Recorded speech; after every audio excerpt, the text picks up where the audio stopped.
જય શ્રી કૃષ્ણ, જય Dwarkadhish. Hello everyone, કેમ છો? Welcome to my channel Vasra family Upleta. તો આજે આપણે જો અત્યારે શિયાળો છે, પણ અત્યારે એવું લાગે છે કે ચોમાસું થઈ ગયું છે, કારણ કે વરસાદ સતત ચાલુ જ છે. આજે અઠવાડિયાથી આવી રીતના વરસાદ ચાલુ છે. તો આપણે અત્યારે ખાસ કરીને ખાવામાં એવું ધ્યાન રાખવું પડે છે, કારણ કે હેલ્થ માટે ચોમાસું અને શિયાળો ભાઈ ભેગું છે, એટલે હેલ્થને થોડુંક નુકસાન કરે છે. તો આપણે કંઈક એવું બનાવીએ કે પચવામાં એકદમ હળવું હોય. તો આજે આપણે નવું બનાવીએ છીએ મિલેટ્સ ખીચડી. આ રીતના આપણે મિલેટ્સ ખીચડી અહીંયા તૈયાર જ મળે છે ઉપલેટામાં. તમારે ત્યાં મળે છે કે નહીં અમને કમેન્ટ કરીને કહેજો ને. જો તમારે જોતી હોય તો કમેન્ટ કરજો. આપણે અહીંયા સારથી પ્રાકૃતિક મોલ છે, ત્યાં મળે છે આવી રીતના. અને પ્યોર ઓર્ગેનિક, આમાં કોઈ પણ પ્રકારનું ઓલું નથી, ઓર્ગેનિક જ છે બધું. અને આમાં જો વચ્ચે આવશે તમારે તજ, લવિંગ, એલચી, આપણે મરચું જે વઘાર માટે હોય ને એ તમારે મિક્સમાં આવે છે. એટલે તમારે ખીચડી ખાલી બનાવવાની છે.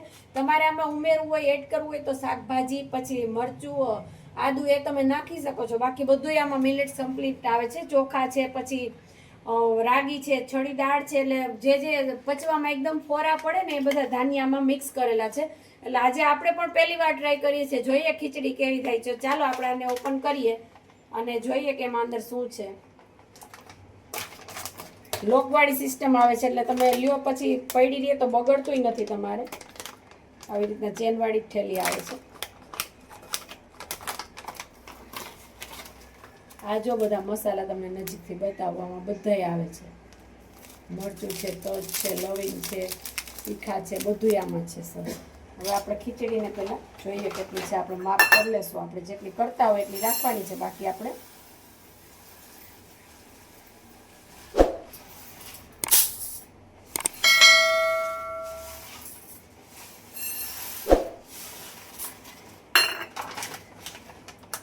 પાછી જીપ લોક કરીને આપણે મૂકી દેવાની છે થેલી, એટલે અંદર કંઈ થશે નહીં. આવી રીતના પેકિંગ હોય ને. હવે આપણે સૌ પ્રથમ તો આ ખીચડી છે, જો તમને દેખાડું, બધું આમાં મિક્સ કરેલું છે ને તમને દેખાશે. ઝીણું ઝીણું અમુક છે, રાગી છે, પછી આપણે આમાં મિલેટ્સમાં ખાસ તો શું આવે છે, એક રાગી હોય, પછી કોદરો, અને પછી આપણે દાળ હોય છે. અને મિલેટ્સમાં કયા કયા ધાન્યનો સમાવેશ થાય ને એ તમને કહું. બાજરી, કાંગ, મોરૈયો, રાગી અને કોદરી. અને આપણે મિલેટ્સની આપણી પાસે એક બુક છે આખી, જો આવી રીતના છે. જુવાર, આપણે જુવાર પણ મિલેટ્સમાં આવે છે. એમાં મિલેટ્સની તમામ વાનગીઓ તમને મળી જશે, જે બનાવવાના ખૂબ જ સહેલી રીતના બધું બતાવેલું છે. એટલે ખાસ કરીને બાજરો તો હું એમ કહું છું કે આપણે રેગ્યુલર ખાવામાં યુઝ કરવો જ જોઈએ, કારણ કે પચવામાં ખૂબ હળવો છે ને, આપણે શરીરના હેલ્થ માટે, લોહી માટે ખૂબ જ બધા માટે સારું છે. એટલે આપણે અત્યારે જો આ ખીચડીને સરસ ધોઈ નાખવાની છે, પછી આપણે એને વઘાર કરવાનો છે. સૌપ્રથમ આપણે એક પાવડું એક તેલ મૂકશું ખીચડી માટે. અને આ બધું જે ધાન્ય છે ને આમાં દેશી જ નાખેલું છે બધું. ચોખા, આ તે બધું જે છે ને, રાગી છે, મોરૈયો છે, એટલે તમામ પ્રકારના મિલેટ્સ આમાં મિક્સ આવેલા છે. હવે આપણે આ જે મસાલો છે ને એને ઓપન કરી લેશું. આપણે જો બધો મસાલો બહાર કાઢી લીધો ને તમને બતાવું કે આમાં શું શું છે. મસાલો તજપાત છે, પછી આપણે મરચું છે, પછી મરી છે, અને આ જે તજ આવે છે એ છે, અને આપણે બાદિયા છે, અને રાઈ અને જીરું એ પણ આમાં સાથે છે. એટલે વઘારની તમામે તમામ વસ્તુ આમાં છે. તમારે કંઈ બહારથી બીજું નથી નાખવાનું. પણ આપણે કેપ્સિકમનો સ્વાદ ગમે છે, એટલે આપણે કેપ્સિકમ અને આદુને આપણે સુધારીને રાખ્યું છે, એ આપણે ખાલી એડ કરવાનું છે. એટલે આપણે તેલ મૂકી દીધું છે. હવે તેલ ગરમ થાય એટલે બધો મસાલો નાખીએ અને પછી આપણે આદુનો વઘાર કરશું. આદુ અને કેપ્સિકમ નાખશું, પછી આપણે પાણી નાખી અને ખીચડીને ડાયરેક્ટ નાખી દેવાની છે. તેલ આવી જાય એટલી રાહ છે. આપણે તેલ પણ ઓછું જ મૂક્યું છે. અને સાંજે જો આવું કાંઈ જમવાનું બનાવે તો પચવામાં પણ સહેલું ને હેલ્થ માટે ખૂબ સારું. અને મિલેટ્સ એટલે ખાસ હું તો એમ કહું કે મિલેટ્સ આપણા જે ખોરાક હોય ને એમાં ડેઈલી માટે રાખવા જ જોઈએ, કારણ કે મિલેટ્સથી ઘણા ફાયદા થાય છે આપણે, જે આપણે ખબર જ નથી. આપણે અત્યારે શું રોટલી જ વધારે ખાઈએ છીએ, ઘઉં ને ઘઉં, ભાખરી ખાઈએ, રોટલી ખાઈએ, એ જ બધું આપણામાં છે અત્યારે. એટલે ખાસ કરીને અત્યારે આપણે મિલેટ્સ ઉપર વધારે થોડુંક ધ્યાન દેવાની જરૂર છે. અને બાજરો તો ખાસ ખાવાની જરૂર છે. હવે આપણે તેલ આવી ગયું છે, એટલે આપણે વઘારમાં આ બધું નાખશું. આપણે જોઈતા પ્રમાણમાં નાખવાનું છે. જો એટલું બધું ન ફાવે તો આપણે ઓછું પણ નાખી શકીએ છીએ. આપણે પહેલાં રાઈ અને જીરું અને મરી નાખીએ, પછી આપણે મરચું એડ કરશું, તજ કરશું એડ, અને બાજરી.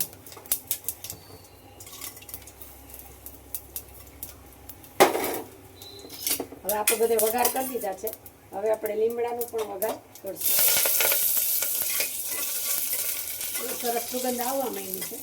હવે આપણે આદુ મરચું જે આપણે કટિંગ કરીને નાખ્યું તો એ નાખી કરજો.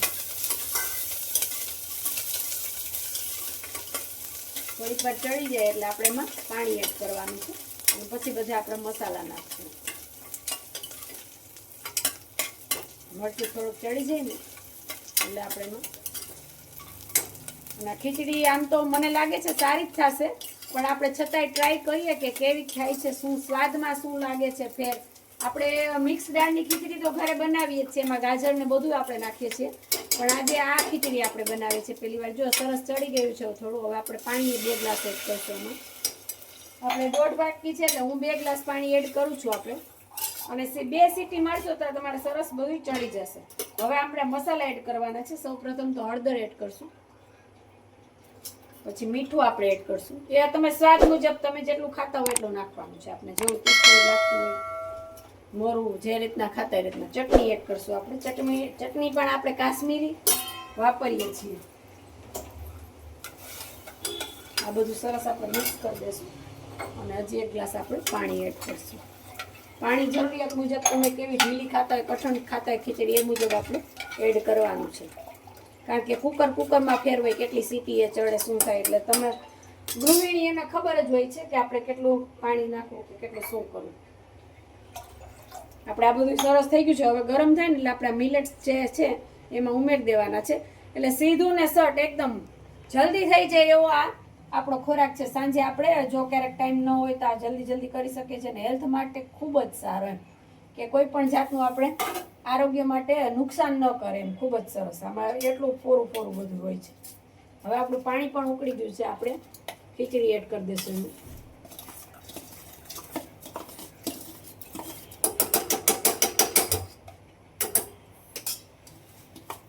આપણે ખીચડીને ધોઈને રાખી હતી સાઈડમાં. આમાં મોરૈયો ને બધું નાખેલું જ છે. કાંગમાંથી પણ ઘણી વાનગી બને છે, આપને ખ્યાલ જ નથી હોતો. કાંગમાંથી ઢોસા ને એવું બધું પણ બને છે. એ આપણે હજી આગળ તમને બતાવશું કે કાંગનો તમે કેવી રીતના ઉપયોગ કરી શકો. કારણ કે કાંગ આપણે દિવાળી પર નિવેદ કરતા હોય ને ત્યારે કાંગ એમાં હોય છે. એ કાંગ આપણે ફક્ત ઓલા જે ચકલા આવે છે નાના રંગબેરંગી, એને ખવડાવવામાં ખોરાક માટે ઉપયોગ કરીએ છીએ. બાકી આપણે કંઈ ખ્યાલ ન હોય કે કાંગનો આપણે ક્યાં ઉપયોગ કરી શકીએ. તો કાંગમાંથી પણ ઘણી વાનગીઓ બને છે. એટલે એ પણ આપણે આગળ બતાવજો. હવે આપણે કુકર બંધ કરી દઈશું અને સીટી વાગવાની રાહ જોઈશું. 2 વિસલમાં તો તમારી ખીચડી સરસ તૈયાર થઈ જશે. એટલે એકદમ ઝડપી આપણે ક્યારેક બનાવવું હોય તો આ રીતના આપણે તૈયાર પેકિંગ મળે જ છે. એ રીતના આપણે ખીચડી બને. જો તમારે ઘરે આવું પેકિંગ કરવું હોય તો તમે ઘરે પણ બધા જે આપણે મિલેટ્સ હોય ને એને મિક્સ કરી અને તમે બનાવી શકો છો આવી રીતના ખીચડી એમ. અરે ઇન્સ્ટન્ટ આપણે ક્યારેક આવી રીતના બનાવવું હોય ને તો મેગીની જેમ આનું પેકેટ આવે છે. આપણે બસ લઈ અને બનાવી નાખવાનું આવી રીતના. એ પેકેટ અને મસાલો ને બધું તૈયાર જ હોય છે. એટલે આપણે બહાર ક્યારેક જઈએ ને તો થોડું ઘણું રસોઈ કેવું ભેગું હોય ને તો આ આપણે ભેગું લઈ જઈ શકીએ છીએ. એટલે એકદમ સરસ ખીચડી તૈયાર થઈ જાય છે અને ખૂબ જ સારી હેલ્થ માટે એવી રીતના આપણે કરી શકીએ છીએ. ખીચડીમાં 2 વિસલ વાગી ગઈ છે. હવે આપણે ખીચડી ખોલીને જોઈએ.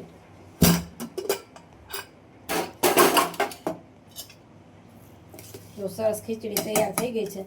પછી આપણે ઉપર આધાર રાખે કે આપણે કેવી બનાવી, ઢીલી બનાવી, પછી કે પાણી ઓછું રાખીને કેવી બનાવી, એ બધું આપણી ઉપર આધાર રાખે છે આપણે કેવી બનાવી. અમે આવી બનાવીએ છીએ એટલે આ પ્રમાણે આપણે કરી લીધી છે. જો સરસ ખીચડી બધા મસાલા છે.